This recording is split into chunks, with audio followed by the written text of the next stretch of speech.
कल चल रहा था, हम लोग उसमें बात कर रहे थे सिंधु घाटी सभ्यता के निवासियों का सामाजिक जीवन, जिसमें आप लोगों को बता दिया गया था कि किस प्रकार से जब हमने वहां खुदाई की ना, वहां से हमें समाज का वर्गों के बारे में मालूम हुआ। आज हम उसी से रिलेटेड आगे बढ़ते हुए बात करेंगे कि सिंधु घाटी सभ्यता के सामाजिक जीवन में वहां के निवासियों का खान पान, रहन सहन किस प्रकार से था। जब सिंधु घाटी सभ्यता के स्थलों की हमने खुदाई की, खुदाई के स्थलों से जब हमने खुदाई की तब हमने देखा कि वहां के जो खान पान के जो है एंटरटेनमेंट, मींस ऑफ एंटरटेनमेंट के नाम से, जैसे आप लोग एक हेडिंग लिखवाई गई है, सिंधु घाटी सभ्यता के निवासी मनोरंजन के लिए क्या क्या करते थे, खान पान क्या खाया करते थे, उसके बारे में आप लोग बताओ। वहां के निवासियों की वेशभूषा कैसी थी, रहन सहन, वेशभूषा और मनोरंजन के साधन।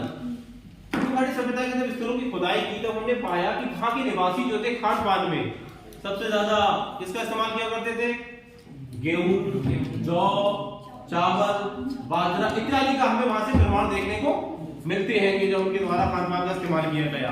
साथ ही साथ में हमें देखने को मिलता है वहां के निवासी ऐसा नहीं था कि शाकाहारी थे, वो मांसाहारी भी थे और सर्वाहारी जिस श्रेणी में रखा जाता है कि उनको सर्वाहारी की श्रेणी में रखा जाता है। वो मांस के साथ साथ शाक सब्जी को भी खाने वाले थे और मांस को भी खाने जाते, इसलिए उनको हम सर्वाहारी की श्रेणी में रखते हैं उसमें। उसके बाद आता है वहां की वेशभूषा। सिंधु घाटी सभ्यता की जब स्थलों की खुदाई की तो हमने पाया कि सिंधु घाटी सभ्यता के निवासी जो थे आपका कपड़ा पहनना जानते थे और साथ ही साथ में सिला हुआ कपड़ा पहनना जानते थे।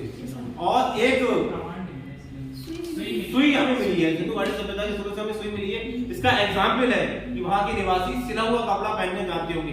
वहां से हमें कुछ मूर्तियां मिली है। एक पशुपति की हमें जो मूर्ति मिली थी तो उसमें हमने देखा वो शॉल ओढ़े हुए है।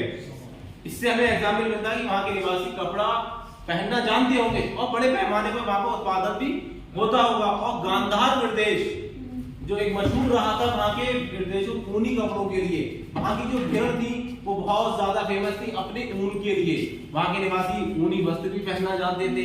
साथ ही साथ अगर हम बात करें मनोरंजन के लिए, सिंधु घाटी सभ्यता के अगर मनोरंजन की बात करें कि वहां के निवासी मनोरंजन के लिए क्या करते थे, तो मोहनजोदड़ो से हमें मूर्ति प्राप्त हुई है जो डांसिंग गर्ल के नाम से जानी गई है, जो डांसिंग गर्ल के नाम से जानी जाती है। इससे हमें अनुमान लगता है कि सिंधु घाटी सभ्यता के निवासी अपने मनोरंजन के लिए डांस का, नृत्य कला का प्रयोग किया करते थे। और जैसा कि हम लोग जानते हैं डांस जो होता है बगैर संगीत के किया नहीं जा सकता और संगीत जो होता है बगैर गायन के हो नहीं सकता।